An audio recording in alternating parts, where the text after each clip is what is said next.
What's up, family? Welcome to session 38, mini-bytes session 38, and the theme is codependency. My name is Erin McCluskey, and I'm a mindset and performance coach. If you would like to learn more about my work, please visit www.erinjewellcoaching.com. If you'd like to reach out to me directly, you may also visit the website.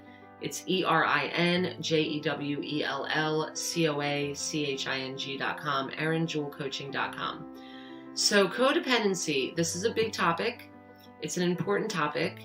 As someone who is in recovery from addiction, I can say that I've had to become very conscious of what codependency means for me in my life. And what I want to talk about tonight is what I believe to be a very subtle form of codependency that was recently brought to my attention, and that is around taking on the emotions of loved ones or friends. So let's say, for example, I'm having a really good day and I get a phone call from a friend, and my friend says, I'm having a really bad day.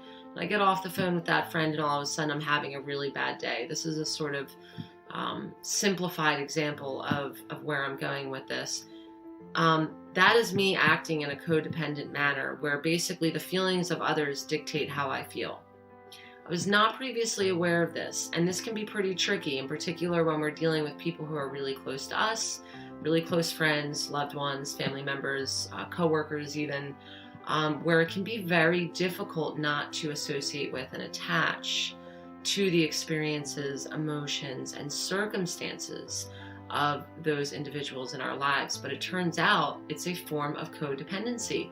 And so it was really helpful for me to learn this at a certain point, because what it allowed me to recognize was that I was in fact acting in codependent ways when I would associate with or take on the emotions of others that I held near and dear to my heart. And I thought that this was an act of compassion and empathy, but it's quite different from that. When we allow the experiences and emotions and circumstances of others to dictate how we're feeling, that's when it becomes codependent.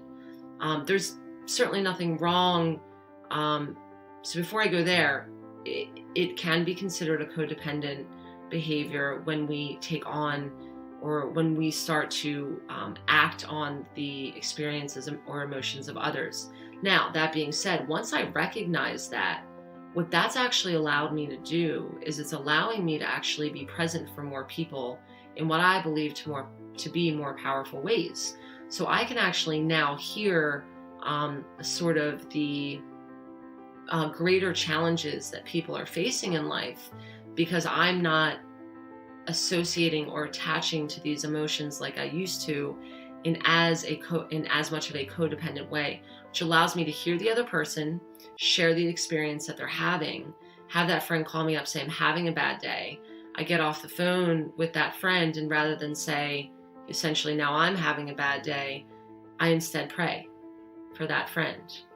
And when I have a loved one that's going through a challenging experience, rather than say, my loved one is having this challenging experience and things don't seem to be going well, or they don't seem to be doing well, well, then I'm not doing well and things are not going well for me. I identify with that. Instead of that type of response, I now find myself praying for that individual or those individuals. And I've been doing this really for a very short period of time. I mean, I've been working on it for some years now, but I sort of had this breakthrough, and I give credit to someone who's a great support to me in my life very recently with this, that I was in fact acting in a codependent manner when I was associating or sort of taking on the emotions of some people in my life that are having some challenges.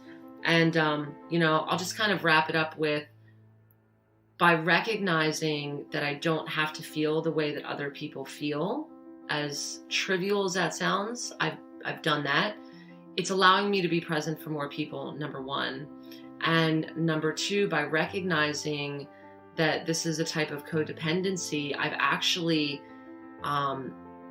allowed myself to become more aware of my behaviors and actions, which is allowing me to show up even more authentically now, because I've been able to identify this behavior thanks to the help, love, and support of my support system. So codependency can show up in a lot of different ways.